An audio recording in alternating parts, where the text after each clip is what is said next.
संधिवाताच्या आजाराने त्रस्त आहात, खूप सारे औषधं घेऊन पथ्य पाळूनही उपाय होत नाहीये, तर आज मी तुम्हाला काही आहारातले बदल सांगतोय, ते तुम्ही नक्की करून पहा. तर मी आज तुम्हाला तुमच्या घरात असणारे काही पदार्थ सांगणार आहे. ते घेतल्यानंतर तुम्हाला 100% त्याचा उपयोग होईल. पहिलं, आपण तिळगुळाचे लाडू घेऊ शकता.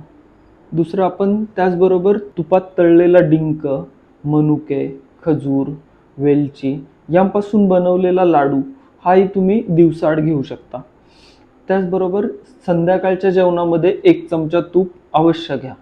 त्याचबरोबर आपण चपाती बनवतो. चपाती बनवताना त्यामध्ये 1 चमचा एरंडेल तेल आणि थोडी सुंठीची पावडर ॲड केली तर चपातीची टेस्टही खराब लागत नाही, पण ती औषधासारखी तुम्हाला नक्की काम करेल. ह्याने शरीरावरच्या सांध्यांची सूज कमी व्हायला खूप छान उपयोग होतो. हा झाला आहारातला बदल. तर विहारातल्या बदलासाठी आपला पुढचा व्हिडिओ नक्की पहा. धन्यवाद.